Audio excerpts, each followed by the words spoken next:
الحمد لله وكفى وسلام على عباده الذين اصطفى أما بعد أعوذ بالله من الشيطان الرجيم بسم الله الرحمن الرحيم رب هب لي من الصالحين سبحان ربك رب العزة عما يصفون وسلام على المرسلين والحمد لله رب العالمين اللهم صل على سيدنا محمد وعلى آل سيدنا محمد وبارك وسلم اللهم صل على سيدنا محمد وعلى آل سيدنا محمد وبارك وسلم اللهم صل على سيدنا محمد وعلى آل سيدنا محمد وبارك وسلم۔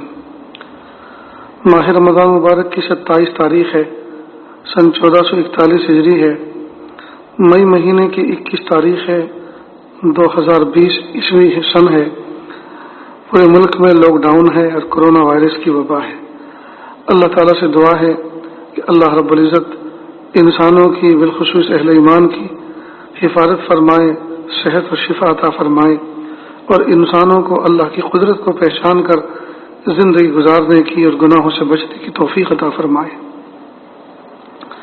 کئی روز سے یہ موضوع چل رہا ہے کہ بچوں کی تربیت کس طرح سے کریں۔ بچے ماں باپ کی آنکھوں کی ٹھنڈک ہوتے ہیں، یہ پھول کی طرح ہوتے ہیں، لیکن یہی پھول جب ان کی تربیت نہ ہو تو آگے چل کر کانٹا بن جاتے ہیں جو زندگی بھر ماں باپ کے دل میں چبھتے رہتے ہیں۔ اللہ تعالیٰ اولاد کے دکھوں سے حفاظت فرمائے۔ بہت سے بچے بچپن میں شریر ہوتے ہیں، بہت سے لوگ ان کے لیے دعائیں کرواتے ہیں، دعا کرنا بچہ بہت شریر ہے۔ یہ شرارت اصل میں ذہانت سے ہوتی ہے، تو جو بچہ شریر ہوتا ہے علامت ہے اس بات کی کہ یہ ذہین ہے، ذہانت ہی سے تو یہ شرارت کر رہا ہے۔ اور جو بچہ ذہین نہیں ہوتا، کم ہوتا ہے، تو وہ چپ چاپ خاموش رہتا ہے۔ تو جو بچہ شریر ہو اس سے بجائے پریشان ہونے کے اس کے لیے دعا بھی کرنی چاہیے اور اس کو اس کی شائع نشان ایسے کام میں لگانا چاہیے تاکہ بچہ اس میں مصروف رہے۔ آج کل ایک یہ بلا کیا نکلی ہے، ٹیلی فون، سیل فون، کہ ماں باپ اپنی جان چھڑانے کے لیے بچوں کو فون دے دیتے ہیں، پھر وہ شرارت ان کی فون میں ظاہر ہوتی ہے، اس ذہن سے وہ ایسے ایسے کام حرکتیں کرتے ہیں، پھر جان چھڑانا مشکل ہوتا ہے۔ اس لیے ایسا نہ کریں، بلکہ بہت پیار سے، شفقت سے لے دے کر ان کو سمجھائیں، ان کو کام میں لگائیں اور ان کی ہمت افزائی کریں۔ ان کو ڈانٹ ڈپٹ کریں گے تو بچے بزدل ہو جائیں گے، ضدی ہو جائیں گے، چڑچڑے ہو جائیں گے۔ مار پیٹ نہ کریں۔ کہتے ہیں کہ بکری، بندر اور بچہ یہ تین ایسے ہیں کہ اگر یہ خاموشی سے بیٹھے ہوں سمجھ لو یہ بیمار ہے۔ بکری، بندر اور بچہ، اللہ پاک نے ان کے اندر ایسی پھرتی رکھی ہے کہ یہ ہر وقت جو ہے متحرک رہتے ہیں۔ ایک بزرگ نے کسی سے کہا، غالباً حضرت تھانوی رحمۃ اللہ علیہ کے واقعہ ہے، کہ آپ کا کوئی بچہ ہے کہ نہیں؟ اپنے کسی متعلق سے پوچھا کہ جی حضرت ہے، کبھی کبھی تو لے کر آؤ، اس کو دکھاؤ۔ اب وہ گھر جاتے اور کہتے حضرت نے یاد کیا ہے اور یہ کمبخت اتنا شرارت کرتا ہے، اسے میں کیسے لے کے جاؤں، بالکل سیدھا ہو جا، اس کی تربیت کرتے۔ حضرت نے کئی مرتبہ پوچھا تو ایک مرتبہ بچے کو لے کر آئے۔ اب بچہ سدھائے ہوئے بندر کی طرح بالکل ایسے درست سست بیٹھا ہوا ہے، چپ چاپ۔ تو حضرت نے فرمایا کہ بھائی تم بچہ نہیں لے، حضرت یہ تو بچہ ہے نا میرا۔ تو کہ یہ بچہ کہاں ہے، یہ تو تمہارا بھی ابا ہے، یہ تو تمہارا بھی ابا ہے۔ بچہ اس کو کہتے ہیں، بچہ تو اس کو کہتے ہیں جو میرا قلم اٹھاتا، میری ٹوپی اتار دیتا۔ بچے تو ایسے ہوتے ہیں۔ تو بہرحال بچوں کے اندر شرارت، حرکت اور ادھر ادھر اچھل کود کرنا یہ تو ان کی طبیعت میں ہوتا ہے، لیکن بس اس کی تربیت کرنی ہوتی ہے ہم کو۔ تو ماں باپ کی ذمہ داری ہے کہ ان کی تربیت کریں۔ آج کے عنوان جو ہے اولاد کی جسمانی تربیت ہے کہ ہم ان کی جسمانی تربیت کس طرح کی کریں۔ تو صحت اللہ کی نظر میں ایک پسندیدہ چیز ہے، لہذا حدیث پاک کا مفہوم ہے کہ اللہ تعالیٰ کو قوی مومن، صحت مند مومن کمزور مومن کے مقابلے میں زیادہ پسندیدہ ہے۔ لہذا مومن کو چاہیے کہ اچھی صحت بنانے کے لیے جتنے اختیار کے کام کر سکتے ہو وہ کریں۔ اللہ تعالیٰ کو مومن کا ایمانی اعتبار سے مومن کی قوت پسند ہے اور جسمانی اعتبار سے بھی قوی مومن اللہ کو پسند ہے۔ اللہ کے محبوب صلی اللہ علیہ وسلم نے فرمایا کہ تیر اندازی اور گھڑ سواری اپنے بچوں کو سکھاؤ۔ تو تیر اندازی سے انسان کو دفاع کے اندر سہولت ہوتی ہے، اور گھڑ سواری سے وقتی طور پر بھی آدمی کی ایکسرسائز ہو جاتی ہے۔ اصل میں جتنے بھی کھیل ہیں، کھیل کے اندر دو پہلو ہوتے ہیں، ایک ہے وقتی طور پر پسینہ نکلنا، جسم کی سستی کا دور ہونا، کولیسٹرول کا پگھل جانا اور پسینہ خوب نکلنا، یہ وقتی طور پر اس کا فائدہ ہوتا ہے۔ اور اس کھیل کے اندر ایک دوسرا پہلو دفاع کا ہو، یعنی اپنا ڈیفینس کا پہلو اس میں رکھے کہ اسی کھیل کے ذریعے سے جب کبھی دشمن حملہ کرے تو اسی کھیل کے ذریعے سے ویسے داؤ پیچ کرے کہ جس سے اپنی حفاظت کر سکے یا کسی دوسرے کی حفاظت کی جا سکے۔ اب دیکھیے آج کے دور کے اندر جتنے بھی کھیل ہیں، اس میں ایک بھی کھیل ایسا نہیں جس میں دونوں پہلو ہوں۔ مثال کے طور پر بیڈمنٹن ہے تو اس میں پسینہ نکل جاتا ہے، اس میں تھکن ہو جاتی ہے، اس میں کولیسٹرول پگھلتا ہوگا، ٹھیک اپنی جگہ، لیکن دفاعی پہلو اس میں ہے نہیں۔ کوئی دشمن آ جائے تو کیا وہ بلہ لے کر اس کے پیچھے دوڑیں گے؟ اسی طرح یہ کرکٹ، جس میں ساری دنیا کرکٹ بنی ہوئی ہے، اب اس کھیل کے اندر بھی جو ہے وقتی طور پر ورزش کا پہلو تو بہت شاندار کہ آدمی دوڑتا ہے، اچھلتا ہے اور جو ہے بھاگتا ہے، گیند پکڑتا ہے یا بلے سے گیند کو پش کرتا ہے، دھکیلتا ہے، مارتا ہے، تو اس میں اس کے مسل مضبوط ہو جاتے ہیں، اور ظاہری بات ہے کہ جب وہ بلہ گھمائے گا تو کمر کی بھی اچھی خاصی ورزش ہو جاتی ہے۔ لیکن دفاعی پہلو اس کے اندر بہت کم ہے۔ ظاہر ہے کہ آدمی کوئی گیند لے کے تو نہیں دوڑے گا دشمن کے پیچھے۔ تو پہلے زمانے میں جتنے کھیل ہوا کرتے تھے اس میں وقتی طور پر ورزش ہو جاتی تھی، جسمانی ایکسرسائز ہو جاتی تھی، اور فلم آل مستقبل کے طور پر آدمی کا دفاعی پہلو ہوتا تھا کہ ڈیفینس اپنا خوب کرنا جانتا تھا۔ لہذا پہلے تیر اندازی ہوتی تھی، لاٹھی چلانا ہوتا تھا، شمشیر زنی ہوتی تھی، یہ سب پرانے زمانے کے کھیل تھے جو بالکل ناپید ہو گئے ہیں۔ نیز تیراکی، سوئمنگ، یہ بھی بہت اچھی ورزش ہے۔ آدمی کیونکہ اس میں ہمیشہ پانی میں مسلسل جدوجہد کرنا پڑتا ہے، تو اس میں آدمی کی اچھی خاصی جو ہے ایکسرسائز ہو جاتی ہے، آدمی کے اندر پھرتی پیدا ہو جاتی ہے۔ نیز ایک پوائنٹ یہ ہے کہ بچوں کو جلدی سونے کا عادی بنائیں اور جلدی اٹھنے کا عادی بنائیں۔ عام طور پر آج کل 12 1 2 بجے تک سوتے ہیں، جاگتے ہیں، اور پھر وہ ان بچوں کی صبح 12 بجے ہوتی ہے۔ اس لیے کوئی پوچھو تو کہ بیٹا کب اٹھے، کہ امی صبح میں 12 بجے اٹھ گیا تھا۔ اب وہ 12 بجے جو دوپہر کی وقت کا آغاز ہوتا ہے جہاں سے، جس کو دوپہر کہتے ہیں، یعنی ایک پہر تو ختم ہوا، اب دوسرا پہر شروع ہوا، تو اس دوپہر کو یہ کہتا ہے کہ صبح جلدی 12 بجے اٹھ گیا تھا۔ تو جس کی یہاں صبح جلدی 12 بجے ہوتی ہو تو اندازہ کریں کہ پھر اس کی شام کب ہوتی ہوگی اور دوپہر کب ہوتی ہوگی۔ اس وقت ایک لطیفہ یاد آ رہا ہے، ایک عالم تھے، وہ کہنے لگے کہ میں فلاں ادارے کے اندر پڑھا ہوں، وہ ٹھنڈے علاقے کے اندر کہیں ہمارے ساتھ سفر میں تھے، تو انہوں نے اپنی بے تکلف کارگزاری سنائی کہ میں فلاں ادارے کے اندر 10 سال یا 7 سال پڑھا ہوں اور فجر کی نماز مجھ سے کبھی نہیں ہو سکی، اس لیے مولانا معاف کرنا، میں نے تو اللہ میاں سے کہہ دیا ہے کہ دیکھو میں آپ کا کمزور بندہ ہوں اور ٹھنڈی یہاں بہت ہے اور مجھ سے تو فجر کی نماز نہیں ہو سکتی، اس لیے مجھے معاف کرنا۔ تو ہمیں ان کی اس بات کو سن کر بہت تعجب بھی ہوا، ہنسی بھی بہت آئی۔ پھر انہوں نے آگے سے پھر یہ بات سنائی کہ میں فلاں ادارے کے اندر جو ہے پڑھتا تھا اور فجر کی نماز میں کبھی نہ پڑھ سکا۔ ایک مرتبہ میری آنکھ کھلی تو میں نے سوچا چلو اللہ پاک نے آج فضل فرمایا اور آنکھ کھل گئی آج تو چلو تہجد پڑھ لیتا ہوں۔ تو جب میں باہر نکلا وضو خانے کی طرف تو طلبہ فجر کی نماز پڑھ کر اور تلاوت کر کے وہ ڈائننگ ہال کی طرف دارالطعام کی طرف جا رہے تھے، یعنی سورج نکل چکا تھا اور دارالطعام کی طرف وہ جا رہے تھے۔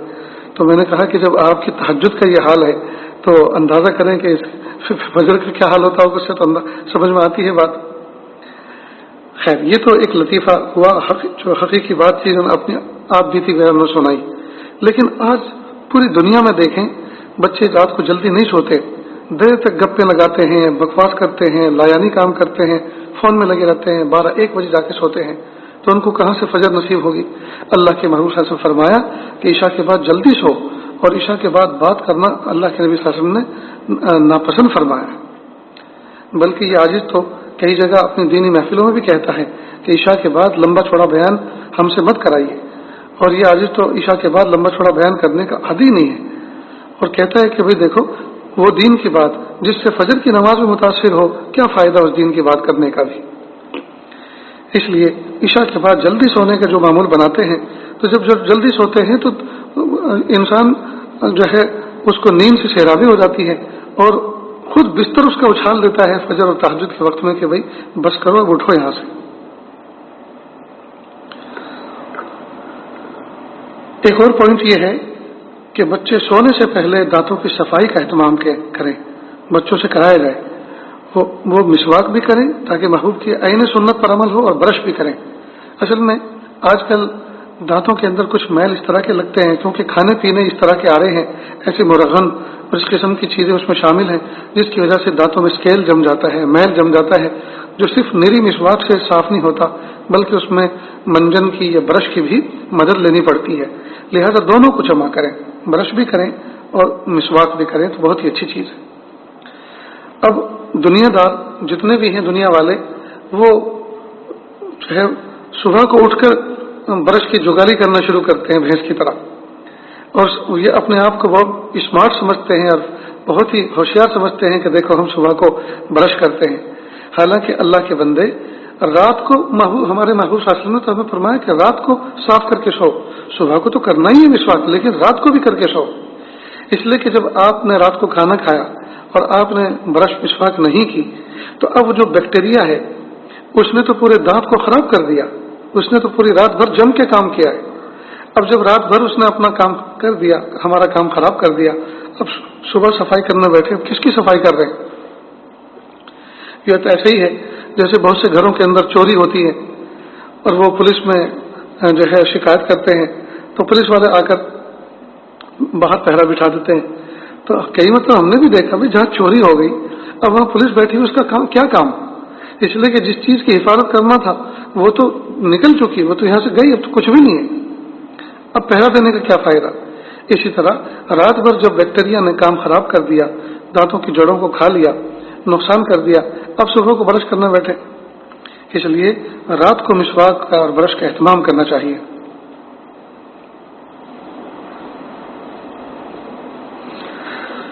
اسی طرح بچوں کو یہ بھی سکھائے، بچے اور بچیوں کو، کہ وہ اپنے بالوں کی صفائی کریں. بہت سے بچے چھوٹے سے ہوتے ہیں اور بال رکھتے ہیں ہیرو ٹائپ. ایک تو یہ کہ بچوں کو زیادہ بڑے بال رکھنے کی عادت نہ بنائیں، اس لیے کہ بہت سی چیزیں جو بچوں کو بگاڑتی ہیں، جن کی محبت بچوں کے دل میں بیٹھتی ہے، ان میں سے ایک لباس ہے اور ایک بال بھی ہے. لہذا بہت سے بچوں کو بال کٹانے کہیں تو ان پہ قیامت آتی ہے، رونے لگتے ہیں، منہ بنا لیتے ہیں، کھانا چھوڑ دیتے ہیں، ہمیں بال کٹانے کے لیے کیوں کہا گیا؟ مگر یہ تو محبوب چیز ہے ہماری. اسی طرح بعض لباس ایسے پہنتے ہیں فیشنیبل کہ ان کا بھی عشق اور محبت ان کے دل میں بیٹھ جاتی ہے. جب سیدھے سادے لباس ان کو پہناتے ہیں تو وہ اپنی انسلٹ سمجھتے ہیں اور اپنی سرخی سمجھتے ہیں اس میں. اس لیے بالوں کی صفائی اور بالوں میں تیل لگانا اور بالوں کو اچھی طرح سے واش کرنا، صابن لگانا، شیمپو سے صاف کرنا، یہ بھی سکھانا چاہیے.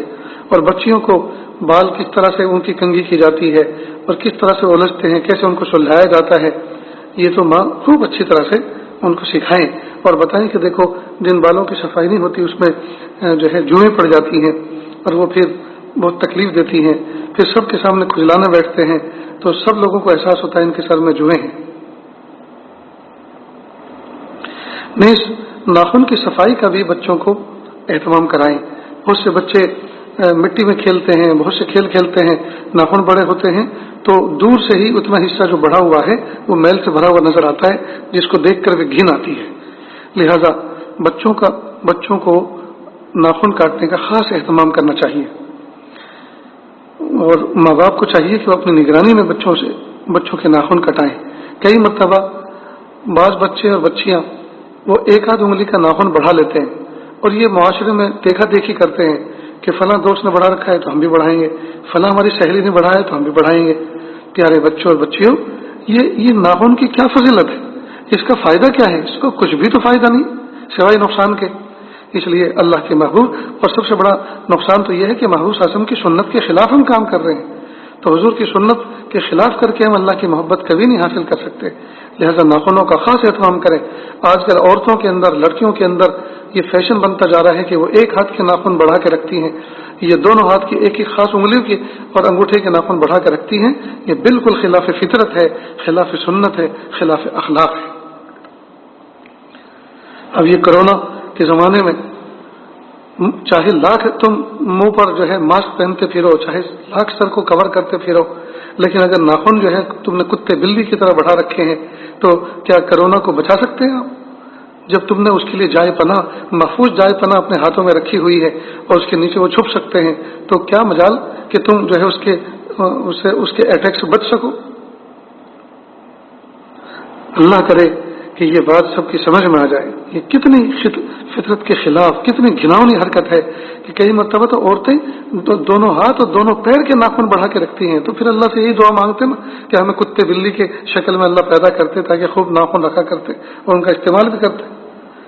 میں تو حیران ہوتا ہوں کہ یہ عورتیں جو دونوں ہاتھوں کے ناخن بڑھا کے رکھتی ہیں وہ استنجے میں کیسے پاک ہو پاتی ہوں گی، اور وہ ان ناخنوں کی تکلیف سے کیسے بچ پاتی ہوں گی۔ نیز کپڑوں کی صفائی کا اہتمام بچوں سے کرائیں، اس کا بھی صحت پر بہت اثر پڑتا ہے، دل پہ اثر پڑتا ہے۔ جو بچے گندا رہنا پسند کرتے ہیں ان کے دل گندے ہو جاتے ہیں، لہذا بچوں کو صفائی پسند بنائیں، چاہے وہ دن میں کئی مرتبہ ان کے کپڑے بدلنے پڑیں، کوئی حرج نہیں، لیکن بچپن سے جب بچے کے اندر نظافت پسندی، صفائی پسندی آئے گی تو وہ اسلام کی قدر کرے گا آگے چل کر۔ اس لیے کہ النظافۃ نصف الایمان، طہارت شطر الایمان، او کما قال علیہ الصلوۃ والسلام، صفائی تو آدھا ایمان ہے۔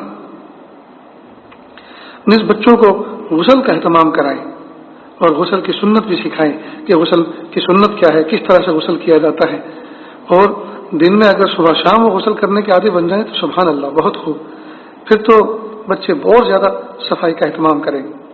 اور مدرسے اور اسکول جانے سے پہلے تو خاص طور سے ان کو صفائی کا اہتمام کرانا چاہیے۔